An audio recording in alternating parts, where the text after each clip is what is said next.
semester 4. Jadi tujuan kami datang ke sini untuk mewawancarai berkaitan dengan manajemen bahasa sekolah. Sebelum kami mewawancarai Mama, izinkan kami dulu untuk memperkenalkan diri kami terlebih dahulu, dan setelah itu kami memberikan kesempatan kepada Ibu untuk memperkenalkan diri. Oke, Nama silakan. saya Sister Valentina Bambu. Kami kelas 4D semester 4, dan tahun ini kami akan lanjut ke semester 5. Nama saya Kinci Noma, semester 4, kelas D, dan asal saya di Mahibi. Dan saya Romana Daro, bisa disapa Daro, asal dari Endelio.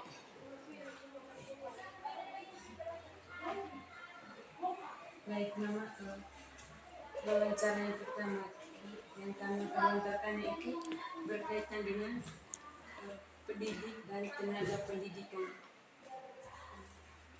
Menurut Ibu, maksudnya bagaimana gambaran umum tentang kinerja pendidik dan tenaga kependidikan pada sekolah ini? Apakah sejauh ini peran pendidik dan tenaga kependidikan dalam mendukung kegiatan pendidikan di sekolah ini sudah terpenuhi? Baik, terima kasih. Selamat pagi. Sebelumnya saya memperkenalkan diri dulu ya. Nanti sebentar ditanya. Nama saya Maria Fatima, SPDSD. Saya asli orang Kewa Pante, kepala sekolah SDN Bolonggue.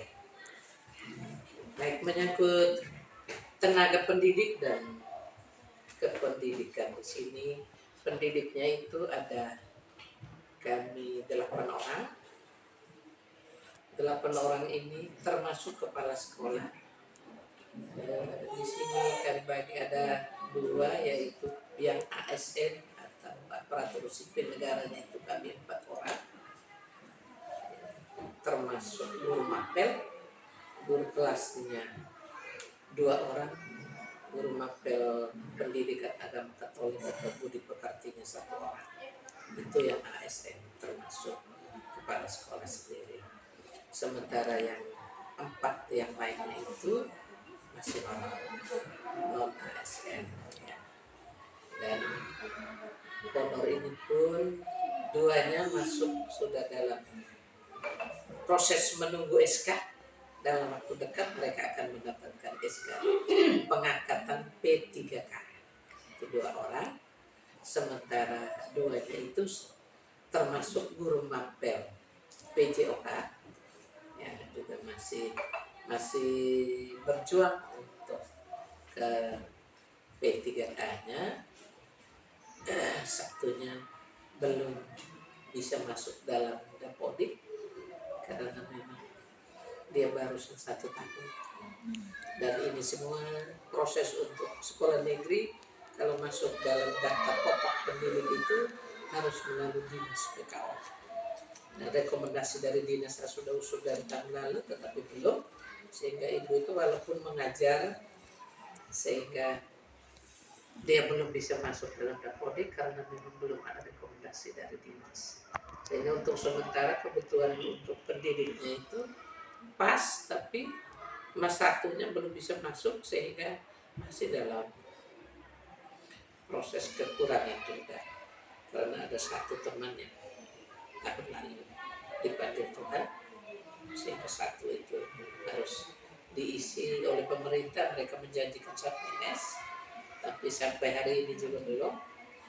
Dan 1-nya dari P3K, tapi masih juga proses menunggu SK itu yang sudah ada nama masuk di sini, yaitu dari SDK Kelinting. Dia pindah ke sini, sehingga kalau tambah 1 PNS mutasi masuk di sini berarti benar.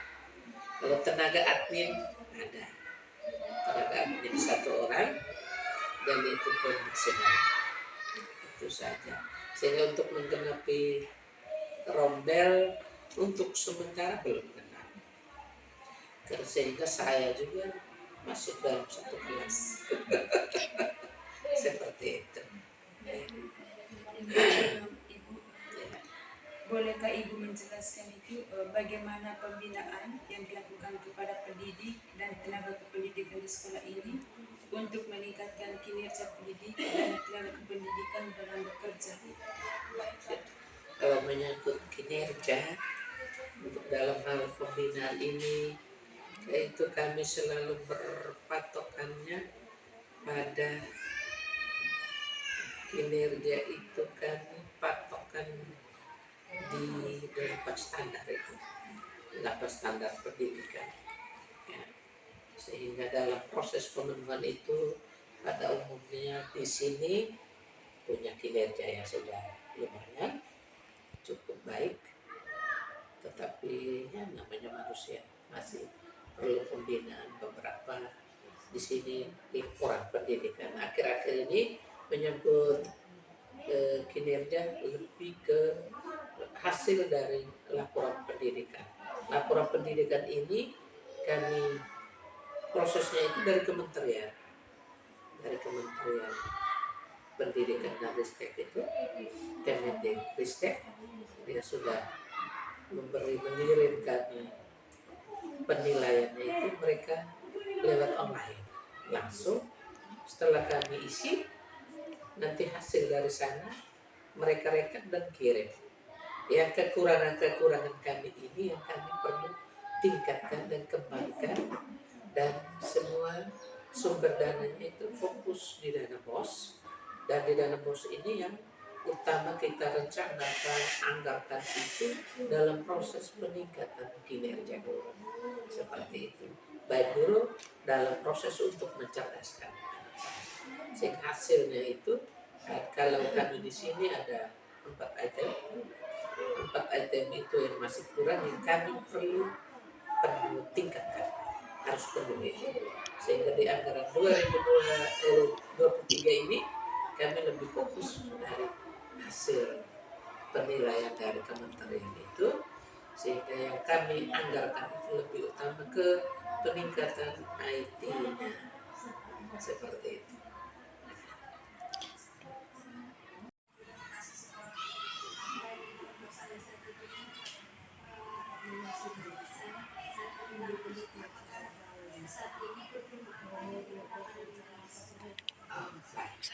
Kalau menyangkut kurikulum pelaksanaan di pendidikan di SD Wolongue ini ada 2 kurikulum yang kami gunakan.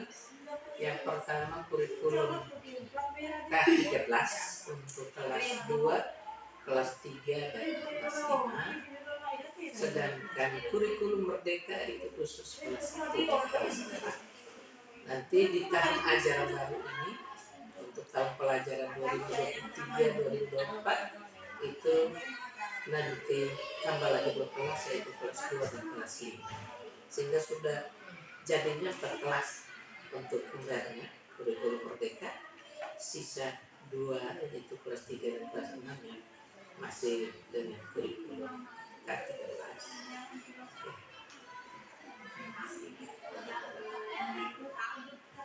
Apakah selama ini fungsinya itu ada cara tertentu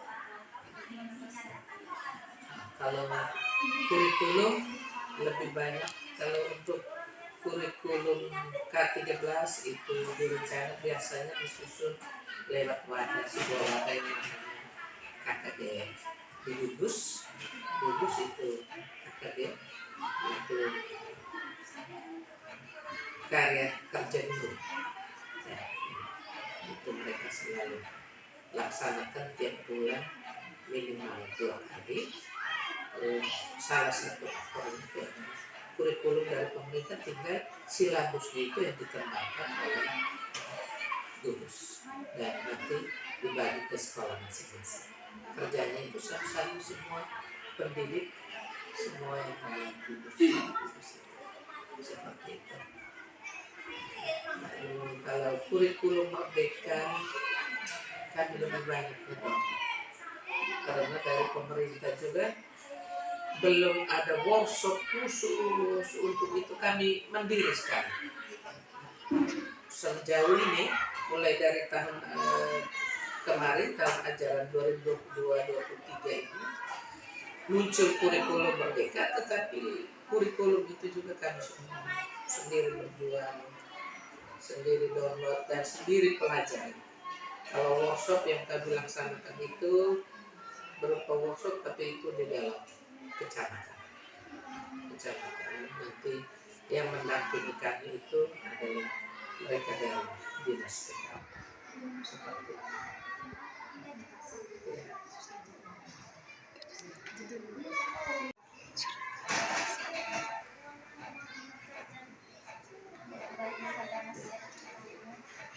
Adakah faktor-faktor yang mempengaruhi pelaksanaan kurikulum di sekolah ini, baik itu faktor penghambat maupun faktor pendukung dalam pelaksanaan kurikulum? Kalau menyangkut faktor penghambat dan pendukung pasti ada, dua-duanya ada. Kalau faktor penghambat di sini menyangkut penguasaan IT itu oleh guru yang belum begitu kuasa. Sangat perkembangan zaman sekarang dengan IT, tapi masih juga beberapa teman dari yang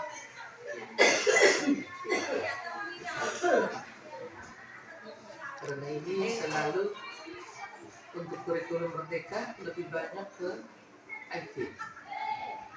Lalu untuk penguasaan materi juga harus butuh macam kegiatan-kegiatan workshop atau seminar, itu harus butuh pendamping. Tapi dari dinas pendidikan kabupaten belum ada kepedulian sampai di situ. Sehingga yang sementara kita jalankan ini ya kita berjuang sendiri karena semua serba online. Sehingga kita sendiri yang daftar bahwa kami siap untuk mengikuti kurikulum merdeka, dan dalam perjalanan materi pembelajaran itu semua kita berjuang sendiri seperti itu, otodidak. Sehingga kami biasanya sebenarnya di dalam bukan kecamatan tapi kami di Kudus kami beberapa kegiatan workshop yang kami laksanakan dari awal. Selanjutnya itu oleh sekolah masing-masing berbuat sudah seperti itu. Sementara untuk faktor pendukung itu banyak, ada dukungan dari orang tua murid, beberapa pihak pemerintah, termasuk ini peserta didik dan gurunya juga mereka siap untuk melaksanakan kurikulum walaupun ada dua ya. Yang lain kurikulum ke-13 itu sudah aman, sementara yang masih proses untuk pemahaman dan peningkatan itu di kurikulum merdeka itu saja. Berikutnya, bagaimanakah sesuaian kurikulum dengan kebutuhan siswa dalam kegiatan belajar? Kesesuaian kurikulum dengan kebutuhan siswa dalam proses pembelajaran. Kalau di sini kita masih butuh untuk penyesuaian lebih-lebihnya yang kurikulum merdeka itu khususnya P5. Itu yang memang kita harus sesuaikan memang dengan keadaan lingkungan sekolah. Sehingga kalau macam kami di lingkungan sini untuk P5-nya kami masih ambil ini, di sini masih banyak pohon kelapanya. Sehingga yang kami ambil itu adalah tema kewirausahaan itu, dan kami ambil proses untuk memasak minyak goreng dari kelapa. Dan itu kami sudah laksanakan semester ganjil. Kalau semester genapnya ini untuk kelas 4-nya itu mereka membuat keripik pisang, dan itu pun sudah dilaksanakan. Karena di sekitar lingkungan ini banyak pisang seperti itu. Sehingga kalau dibilang ada kesesuaian ada. Karena kita kondisikan dengan keadaan seperti itu. Sehingga macam di materi itu temanya mungkin untuk materi yang tentang di Jawa, tetapi itu hanya garis besarnya kita ambil kondisikan dengan keadaan di lingkungan setempat seperti itu untuk kurikulum merdeka seperti itu. Bagaimana kondisi sekolah dilihat berdasarkan anggaran? Berdasarkan anggaran kondisi sekolah kami mau bilang sudah terpenuhi masih 50% yang belum. Salah satu contoh di sini adalah menyangkut keamanan dan kenyamanan sekolah. Ini saya merasa itu belum nyaman karena belum ada pagar sekolah. Pagar sekolah masih sangat memprihatinkan, dan ini proses perjuangan saya harus penuhi salah satu kebutuhan itu. Karena dalam sebuah lembaga sekurang-kurangnya pagar itu penting supaya nyaman. Sehingga untuk anggaran ke pagar saya sudah berjuang mulai dari desa, tetapi belum ada tangga sampai dengan hari ini. Ya, mantan kepala sekolah yang dulu berjuang, tetapi juga masih belum ada. Kalau bilang dianggarkan dalam dana BOS itu tidak mencukupi, karena memang luas tanah ini 50 kali 60 sangat luas dan sangat luas. Lalu yang berikut di saat-saat tertentu pada musim hujan nanti kambing-kambing yang berkeliaran yang mereka lepas itu nanti datang tidur di teras, dan itu yang membuat kotor dan bau. Sehingga tahun lalu memang teman-teman pendidik sempat ya mereka kayaknya mau dibilang demo secara sopan santun. Mereka datang begitu melihat ini kotoran kambing di sekitar teras sekolah ini, mereka lepas dan tidak membersihkan. Saya datang, mereka duduk di luar, lepas dengan kotoran itu. Saya ngomong artinya mereka tidak terima itu. Kalau tiap hari seperti itu terus, akhirnya sudah solusinya saya panggil ini ketua RT di sini dan sampaikan, dan mereka melihat sendiri dalam maksud supaya mereka kalau guna ada dana yang APBN sebenarnya tidak bisa ambil dari dana daerah, tapi sampai saat ini juga belum. Tapi itu saya akan perjuangkan dalam waktu dekat biar kita sadar. Kalau menunggu dari pemerintah tidak, ya jelas kita swadaya. Pelan-pelan dia 10 meter, pelan-pelan kita berjuang. Itu mungkin dananya mungkin dari komite, dari ini mau dibilang komite ya, itu minta kerja kita sehingga sumbang selesai orang tua murid. Dan tahun ini saya buat di kelas 6 macam dana cenderamata untuk mereka yang sudah tamat. Dan di kelas 6 yang mulai melakukan ini melewati kesepakatan orang tua murid di bagian lapor pendidikan itu, mereka juga sepakat cenderamata untuk kelas 6 tahun ini per anak 50, dan itu nanti dimanfaatkan untuk pembangunan seperti itu. Untuk kenyamanan belum. Yang berikut menyangkut bangunan ini juga yang baik, yang masih baru, yang beberapa 2 ruangan ini dengan rehab 5 tahun lalu. Ada 2 gedung yang fondasinya sudah gantung. Saya sudah sampaikan ke dinas, tetapi mereka katakan itu sudah dapat 5 tahun lalu, jadi belum bisa. Jangka waktunya itu harus 20 sampai 30 tahun baru bisa dapat bantuan, karena sekolahnya kan baik, bukan hanya kita. Seperti itu. Sehingga memang untuk anggaran kami masih sangat membutuhkan kepedulian perhatian dari pemerintah seperti itu, sehingga belum mencukupi semua. Menyangkut ini air, kebutuhan air memang di sini masih sangat kurang.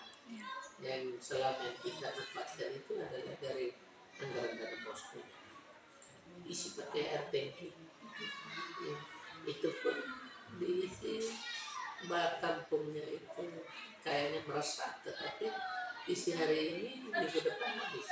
Sebenarnya juga ada inisiatif dari Masyarakat, iya, itu yang kayak belum untuk dukungan belum terlalu, karena selain merasa tadi bercuriga pasti ada yang ambil masa kok bisa cepat yang 5.000-an maksudnya cepat habis 1 minggu tidak mungkin. maksudnya inisiatif dari masyarakat misalnya kalau lihat bisa ada kami masih berkembang misalnya ada pertemuan begitu misalnya buat sementara dulu tagar sementara ya Kalau menyangkut itu pernah dilakukan, sehingga kami pesan anak-anak bawa penyakit padat ya, anak-anak bawa ini apa untuk buat padat tadi salah satu batang pohon apa liri mereka bawa dan kami buat, mungkin juga karena mereka sendiri yang mau. Saya senang ke mereka juga antusias, kaget besoknya mereka semua datang, orang tua mereka ambil dan mereka padat kali ini dari kerjasama dari mereka. Itu mereka juga baik. Ada hal-hal tertentu, ada yang mungkin tidak terlalu peduli, itu mungkin tidak sampai 10%. Lain pada umumnya untuk walaupun saya lihat pada umum menyangkut pendidikan mereka sangat peduli baik. Tapi kalau menyangkut anggarannya kita juga maklum karena keadaan ekonomi iya seperti itu. Tapi kalau selesai dosen mereka masih siap.